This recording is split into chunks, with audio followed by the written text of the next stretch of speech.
हाँ, good morning दोस्तों। ये सुबह का मेरा स्पॉट है। यहाँ पे आपको थोड़ी सी पीछे को पक्षियों की आवाज़ें आएंगी, मोर भी सुनने को मिलेगा, तो काइंडली डिस्टर्ब मत होइए।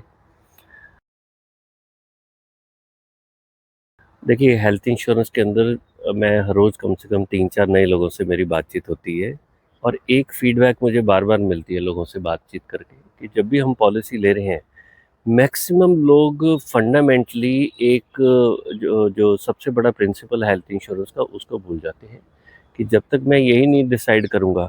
मैंने 2 लाइनों में ये लिखा हुआ है कि भई मैं पॉलिसी ले क्यों रहा हूँ, यू नो व्हाई। किसी भी चीज़ की जब आप रिसर्च करते हो तो सबसे पहले इम्पोर्टेंट चीज़ होती है कि मैं ये कार्य कर क्यों रहा हूँ, यू नो।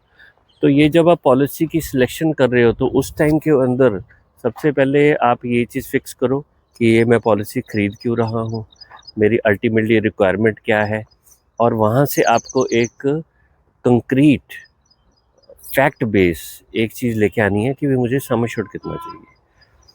देखो, प्रोडक्ट हम खरीदने निकल रहे हैं मार्केट के अंदर, सारी कंपनियों के अंदर कोई रिस्टोरेशन दे रहा है, कोई नो क्लेम बोनस दे रहा है, कोई इन्फिनिटी बोनस दे रहा है, हज़ार तरह की चीज़ें हैं, सुपर टॉपअप है। जब तक आप 2 चीज़ों को डिसाइड नहीं करोगे कि मेरी जेब में पैसा कितना है, इसको फिक्स करिए, अंडरस्टैंड करिए अपने फाइनेंशियल प्लानर से या अपने एजेंट से बात करके इस चीज़ को अंडरस्टैंड करिए कि भाई अगर मुझे हेल्थ इंश्योरेंस खरीदनी है तो कायदेसर मुझे कितना पैसा खर्च करना चाहिए, कितनी मेरी कैपेसिटी है, मेरा कैश फ्लो मेरे को कितना अलाउ करता है कि भाई मैं कितना प्रीमियम खर्च कर सकता हूँ, आज कितना खर्च कर सकता हूँ, आज से 10 साल के बाद, 20 साल के बाद एज पर इन्फ्लेशन कितना मैं खर्च कर सकता हूँ और कितना मुझे खर्च करना चाहिए। पॉलिसीज को जब तक आप देखते रहोगे तो क्या होगा, आपके माइंड में बहुत सारी इंफॉर्मेशन आती रहेगी। अल्टीमेटली डिसीजन भी लेना है ना, तो ऐसा ना हो कि हमने पॉलिसी ली और कल को बाद में पता लग रहा है कि भाई गलत पॉलिसी ले ली, गलत सम एश्योर्ड ले लिया, राइट। तो सबसे पहले अपने आप से ये प्रश्न पूछिए, अपनी वाइफ के साथ बैठिए, अपने दोस्तों के साथ बैठ के ये मत देखिए कौन सी पॉलिसी अच्छी है, ये चीज़ देखिए भैया हम ये पॉलिसी ले क्यों रहे हैं। तो जब आपको एक क्लैरिटी हो जाएगी, वाई आ जाएगी कि भाई मैं पॉलिसी ले क्यों रहा हूँ, यानी फिर उसके बाद अपना सम एश्योर्ड फिक्स करिए। हॉस्पिटल में क्या आपने कभी बात करके पूछी कि भाई आजकल कितनी बीमारी का कितना खर्चा आ जाता है। आप एक छोटे शहर में रहते हैं, तो कल को कोई क्लेम आ गया, हो सकता है हमें दिल्ली, बॉम्बे, चेन्नई ऐसे बड़े शहर में जाना पड़े, तो क्या करेंगे, यू नो। तो इट इज़ इम्पॉर्टेंट कि आप अपने सम एश्योर्ड को तवज्जो दो। ये इतना आसान काम नहीं है जितना लगता है, ठीक है। हाँ, स्टेप बाय स्टेप करेंगे तो बहुत कोई ज़्यादा तकलीफ वाली बात नहीं है, राइट। तो अब तीसरा जो आपका पार्ट आ जाता है, सम एश्योर्ड और मैं कितना पैसा मुझे खर्च करना है। तो सारी ये बात जो हो रही है ना हेल्थ इंश्योरेंस की, ये पैसे की बात हो रही है। हमने कुछ हज़ार रुपए इंश्योरेंस कंपनी को देने हैं और एक्सपेक्ट कर रहे हैं कि लाखों या करोड़ रुपए का जो कोई क्लेम आ गया, भगवान ना करे कोई क्लेम आए, वो इंश्योरेंस कंपनी हमें वो पैसे दे दे, राइट। तो जब तक आप इन चीज़ों को, तीनों चीज़ों को नहीं करोगे, पॉलिसी ढूँढने का कोई पर्पज़ नहीं है। हाँ, ले लोगे आप पॉलिसी ले लोगे, लेकिन फिर वही है, 3 साल के बाद कॉन्टैक्ट करोगे, पता करोगे मेरी पॉलिसी महँगी होगी, यू नो। मेरी पॉलिसी के अंदर मैंने सुना कंपनी के अंदर ये दिक्कत चल रही है। आप किसी पर्सन से बात करोगे, वो कहेगा आपकी कंपनी तो बेकार है, ये कंपनी बंद होने वाली है। कुछ भी लोग हैं ज्ञान देते हैं। इंडिया में ना सबसे जो आसान काम है वो सलाह देना है। अभी जब तक आप इन 3 फैक्टर के ऊपर थोड़ी मेहनत करिए, फाइनलाइज़ करिए कि भई मेरा ये स्ट्रक्चर क्या है, फ्रेमवर्क क्या है, फिर उसके बाद जब आपकी नीड फिक्स होगी, यू नो, फिर आप पॉलिसी ढूँढने की कोशिश करिए। तो हमारी जो अल्टीमेट रिक्वायरमेंट होती है, वो होती है कि मेरी एक तकलीफ़ है जिसको मैंने समझ लिया है हेल्थ इंश्योरेंस की, उसके लिए अब मुझे मोस्ट सूटेबल, बेस्ट सूटेबल मुझे पॉलिसी ढूँढनी है। और इस गलतफ़हमी में कभी मत रहिए, यू नो, कि भई कोई कंपनी ज़्यादा क्लेम देती है। कभी इस चीज़ पे विश्वास मत करो। हमें ना करते भी भारत सरकार पे विश्वास करो, आईआरडी पे विश्वास करो, ठीक है। अब आपको एकदम से अगर 2 मिनट में समझना है तो आपकी जो पॉलिसी खरीदनी है वो बैंक अकाउंट खोलने के बराबर ही है। आप कोई स्टार की पॉलिसी लो, एचडीएफसी की लो, आईसीआईसी की लो, न्यू इंडिया की लो, यूनिवर्सल सोमपो की लो, इफ़्को टोक्यो की लो, चोलामंडलम की लो, रॉयल सुंदरम की लो, फ्यूचर जनरली की लो, केयर, नीवा बूपा, किसी मर्जी कंपनी की पॉलिसी ले लो। आई कैन गारंटी 99.9% उनकी जो टर्म्स एंड कंडीशन है सेम ही होती है।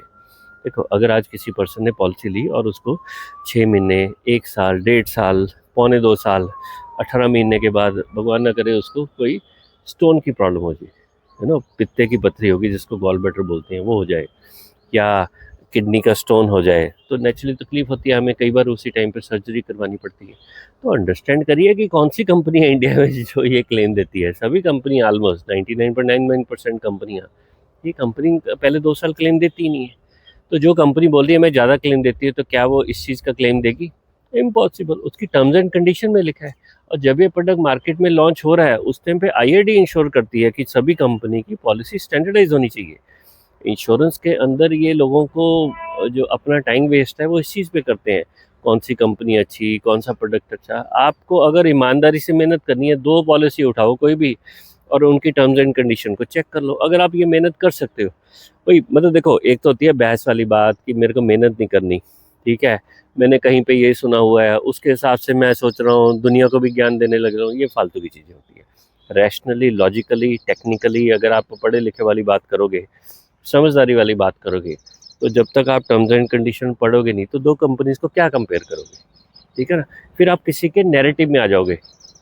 सोशल मीडिया के ऊपर जब आप पॉलिसी देखने के लिए जाते हो, तो आप जो ढूंढ रहे हो, जो आप कीवर्ड टाइप करते हो, वो सारी कंपनियों को मालूम है आप क्या ढूंढने जा रहे हो।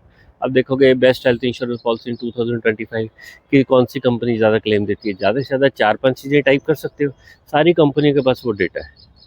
तो जब आप उस चीज़ को टाइप करते हो यूट्यूब के ऊपर, गूगल के ऊपर, तो वहाँ पे इसकी बिडिंग होती है, ठीक है। आईटी वाले बंदे इस चीज़ को आराम से अंडरस्टैंड करते हैं। तो जो आप ढूंढ रहे हो उनको मालूम है, और जहाँ आपको बचाना है उसके लिए बोली लगती है, और वहाँ पे आपको बचाएंगे जहाँ पे जिसने ज़्यादा पैसा दिया है वहाँ लैंड अप कर जाओगे। और उनको मालूम है ये सज्जन जो आ रहे हैं, तो इसको इसकी कितनी समझ है, कितनी अकल है, तो उसके हिसाब से ही उसको वहाँ पे जाल बिछा दिया जाता है, ठीक है ना। तो ये क्या होता है, हम छोटे होते कहानी सुनते थे ना, कि एक बहेलिये ने जाल बिछाया और वहाँ पे दाना डाल दिया, और फिर वहाँ पे चिड़िया फंस गई। तो यही चीज़ होती है कि भाई आपको जाल में नहीं फंसना। हाँ, ईमानदारी से जितनी आपकी उम्र है, ठीक है, उसकी आप हाफ, कम से कम 50% आप उतना टाइम आपको हेल्थ इंश्योरेंस की पॉलिसी के लिए रिसर्च करनी पड़ेगी, उतने घंटे तो आपको लगानी पड़ेंगे। नहीं करोगे तो किसी के नैरेटिव में आ जाओगे, और फिर बाद में जाके ये तकलीफ होगी, सर मैंने पॉलिसी ली और मेरे को क्लेम में इशू आ रहा है, मेरी पॉलिसी सोचा ये था निकल ये गया। और रैशनल एक्सपेक्टेशन अपने को रखनी है, ठीक है ना, कि कंपनियों के प्रीमियम कैसे बढ़ते हैं, ये आपको पूछना है। आपका एजेंट बताए ना बताए, उससे अपने को फ़र्क नहीं पड़ता, पैसा हमारी जेब से जा रहा है ना, ठीक है। तो थोड़ा सा अपनी एक्सपेक्टेशन को सेट करिए, ये देखिए मैं पॉलिसी क्यों ले रहा हूँ, कितना मेरा कैश फ्लो होना चाहिए, और प्रीमियम कितने बढ़ेंगे, और कितना मेरे को कवर लेना है। ये जब तक आप डिसाइड नहीं करोगे, तो पॉलिसी का रिसर्च करने का कुछ नहीं निकलेगा। इन्फॉर्मेशन, डाटा इकट्ठा करते रहोगे, नतीजे पे किसी के नहीं निकलेंगे, ठीक है। तो आप हमारी वेबसाइट में ब्लॉग सेक्शन है, वहाँ जाइए, वहाँ पे इंडस्ट्री की लेटेस्ट इन्फॉर्मेशन हम लोग डालते रहते हैं, तो वहाँ पे उसको चेक करिए, अपनी जानकारी बढ़ाइए। हाँ, किसी पॉलिसी का कंपैरिजन वहाँ पे कभी भी नहीं मिलेगा, ठीक है। कोशिश करिए, पता करिए पॉलिसी में क्या कवर होता है, क्या नहीं कवर होता है, आईआरडी की क्या गाइडलाइंस है, क्या आपने किसी कंपनी का प्रपोजल फॉर्म पढ़ा है, क्लेम फॉर्म पढ़ा है ना, उसकी आपने बीमा जो लोकपाल की प्रोसेस है उसको पढ़ा है, कल को क्लेम में लड़ाई हो जाए तो क्लेम फाइट कैसे करना है, इन चीज़ों पे भी मेहनत करो। हाँ, अगर लगता है कि ये बहुत मचमचबाजी है, मतलब बहुत ज़्यादा इसके अंदर ऐसी फालतू में टाइम लगा रहा है, फिर मत लो पॉलिसी, ठीक है। तो कोशिश करो, लॉजिकली रैशनल रहो, और पॉलिसी को अच्छे से ढूंढो। चलिए, इस वीडियो को देखने के लिए आपने समय निकाला, बहुत बहुत शुक्रिया। किसी का मन करे तो हमारी वेबसाइट है healthinsurance.com, वहाँ भी विजिट करके अपना ज्ञानवर्धन कर सकते हैं। चलिए, थैंक यू वेरी मच। जय जय श्री राधे।